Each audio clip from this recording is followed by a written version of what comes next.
नमस्कार बच्चों आज हम वर्कशीट 22 करेंगे जो कि आपके लखनवी अंदाज पाठ से ली गई है। तो आइए इसको करते हैं। बच्चों पहले इस अंश को हम पढ़ लेते हैं। लखनवी अंदाज पाठ यशपाल जी द्वारा लिखित एक व्यंग है। व्यंग साहित्य की एक विधा यानी कि एक प्रकार है जिसमें मजाक मजाक में महत्वपूर्ण बातें कह दी जाती हैं और सामने वाला या सुनने वाले को बुरा भी नहीं लगता।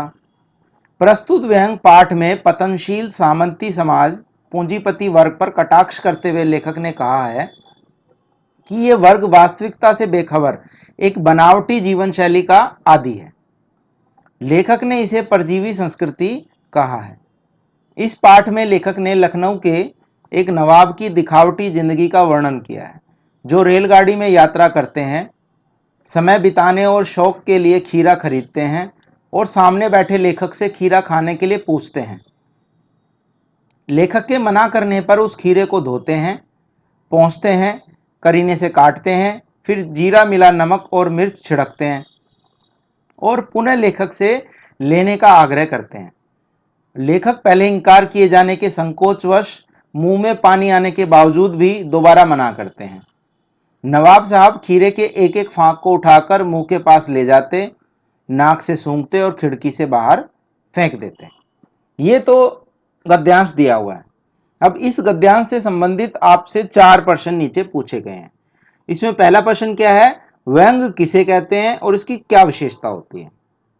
व्यंग जो है हिंदी साहित्य की एक विधा है। हमारे गद्य हिंदी के गद्य साहित्य की एक विधा है, एक प्रकार है जिसमें हम क्या करते हैं, मजाक मजाक में हम महत्वपूर्ण बातों को कह जाते हैं जिससे सामने वाले को, सुनने वाले को, पढ़ने वाले को बुरा भी नहीं लगता। लखनवी अंदाज भी एक व्यंग ही है। दूसरा प्रश्न है, लेखक ने परजीवी संस्कृति किन लोगों के लिए कहा है। लेखक ने परजीवी संस्कृति उन लोगों के लिए कहा है जो सामंती सोच के व्यक्ति होते हैं, जो पूंजीपति वर्ग से आते हैं, जिनके पास बहुत पैसा है, जो बड़े लोग हैं और जिनको वास्तविकता की कोई खबर नहीं है और वो बनावटी जीवन शैली जीने के आदी होते हैं। लोगों, सामान्य समाज के लोगों से अपने आप को अलग दिखाने की जो लोग कोशिश करते हैं, उनके ऊपर अपनी अमीरी प्रकट करते हैं, ऐसे लोगों को उन्होंने परजीवी संस्कृति कहा है। तीसरा प्रश्न है, नवाब साहब ने ऐसा क्या किया जिसे आप दिखावे की प्रवृत्ति कहेंगे।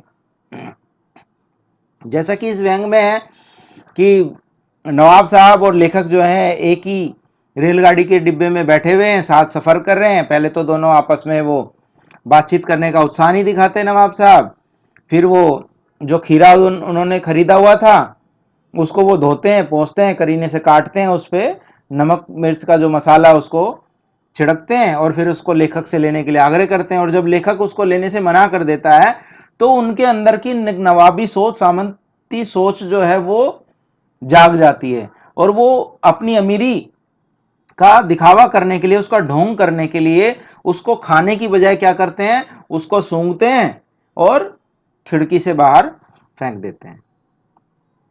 ये उन्होंने किया है इसमें।